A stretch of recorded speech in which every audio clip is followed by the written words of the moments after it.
मेरे सामने अगर कोई राबड़ी जी के बारे में इस तरीके से बोलता तो मैं उसको करारा जवाब उसी वक्त वहीं देता कि मेरे छोटे भाई ये क्यों नहीं समझ पाते हैं, नेता प्रतिपक्ष बिहार विधानसभा क्यों नहीं समझ पाते हैं, आपके सामने बोला जा रहा है।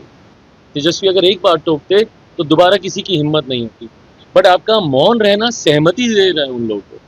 आप अपनी ताकत तो बताइए, आपके पास भी तो भैया लंबा समय था ना सत्ता में, जब आपके आपके परिवार के लोग थे, उस वक्त आप लोगों ने क्या करके दिखाया।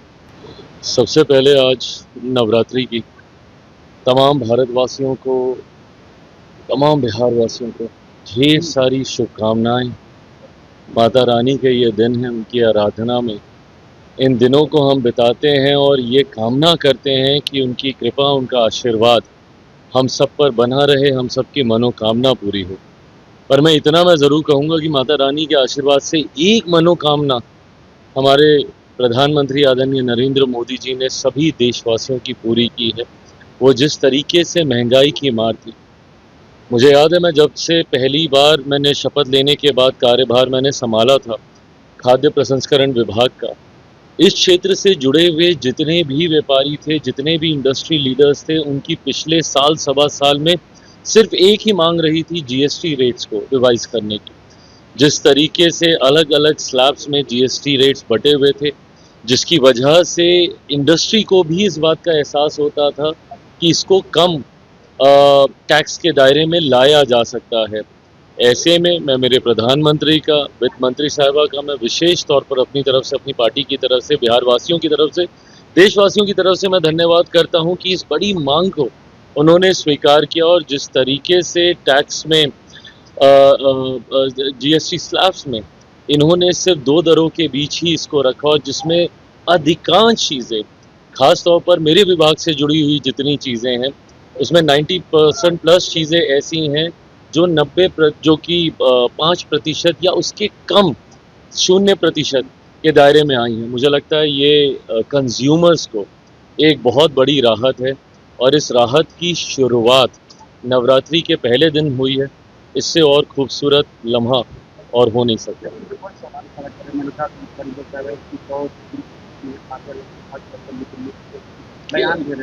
क्या मतलब क्या करना चाहते हैं, क्या करें कि मतलब महंगाई बढ़ा दी जाए, जीएसटी को बढ़ा दिया जाए। विपक्ष चाहता क्या मेरी समझ में नहीं आता। ये वही लोग हैं जिन्होंने समय समय पर खुद ऐसे सुझाव दिए भी हैं। अब ऐसा है कोई ले लीजिए भैया, आप पहले बोलिएगा कि उसमें धांधली हो रही है वोटर लिस्ट में, उसको सुधारा जाएगा, तो वो प्रक्रिया आपको स्वीकार नहीं है।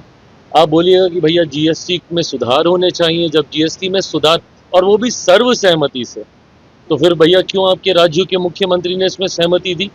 अगर आपको ऐसा लग रहा है कि चूहे खा के बिल्ली चली है हज को, अगर यही अगर आपको भावना अगर आपके मन में नवरात्रि के दिन भी आ रही है, तो भैया बता दीजिए ना कि फिर आपके मुख्यमंत्रियों ने क्यों सहमति दी। ऐसे में चिट भी मेरी, पट भी मेरी, शिकायत भी आप करेंगे, समाधान पे सवाल भी आप उठाएंगे।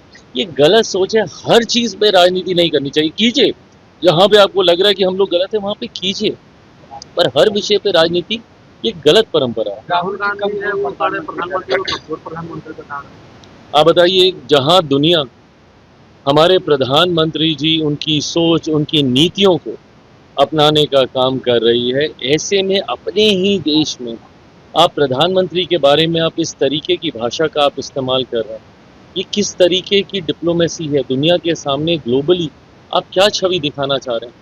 भाई हम लोग सबसे बड़ा लोकतंत्र हैं, ऐसे में दुनिया के सामने हम लोग को उदाहरण, हम लोग को प्रेसिडेंस हम लोग को रखने की ज़रूरत है कि देखिए कैसे सत्ता पक्ष विपक्ष मिलकर यहाँ पे बड़े से बड़े मसलों पे सकारात्मक सोच के साथ आगे बढ़ने का काम करता है।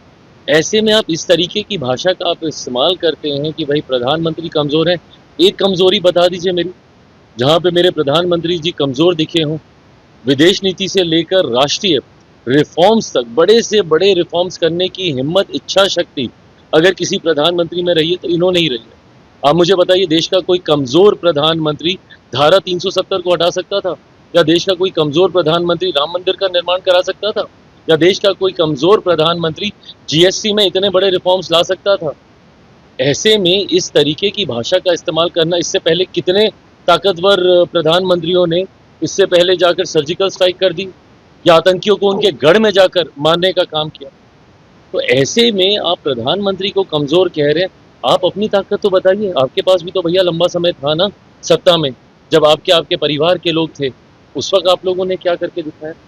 ऐसे में सिर्फ कहने के लिए, सिर्फ न्यूज़ में बने रहने के लिए, चर्चा में बने रहने के लिए मेरे प्रधानमंत्री के बारे में इस तरीके के शब्दों का इस्तेमाल करके आप सुर्खियां बटोरते हैं, ये सोच गलत है। लेकिन राहुल गांधी के सभा में पहले नरेंद्र मोदी जी की मां को गाली दिया गया, फिर तेजस्वी यादव जी के सभा में उनके मां को भाई गाली दिया दिक्कत ये है कि मेरे छोटे भाई ये क्यों नहीं समझ पाते हैं, नेता प्रतिपक्ष बिहार विधानसभा क्यों नहीं समझ पाते हैं। आपके सामने बोला जा रहा है, और अब तो एक नहीं दो दो ऐसे विजुअल्स हैं। मैं आपको जमुई का भी लोकसभा का मैं आपको विजुअल दिखाता हूँ, जहां वो मंच पे सामने खड़े हैं और ठीक उनके सामने वो व्यक्ति खड़े होकर मेरी माँ को गाली देने का काम कर रहा है। और ठीक एग्जैक्टली कॉपी पेस्ट सेम वो चीज़ दोबारा हम लोगों ने देखी कि तेजस्वी सामने भाषण दे रहे हैं और ठीक उनके सामने प्रधानमंत्री जी की माँ के बारे में इस तरीके के अपशब्दों का इस्तेमाल किया जा रहा है। एक बार अगर आप टोकते, तेजस्वी अगर एक बार टोकते तो दोबारा किसी की हिम्मत नहीं होती। बट आपका मौन रहना सहमति दे रहा है उन लोगों को। इसके बाद आप देखिएगा कितने और मंचों पे उन्हीं के सामने इसी तरीके की भाषा का इस्तेमाल किया जाएगा। कब तक भैया आप, मतलब ये भावना कहाँ से आपके मन में आ रही है। भाई मैंने तो हमेशा कहा कि मेरे लिए राबड़ी जी मेरी माँ की तरह है।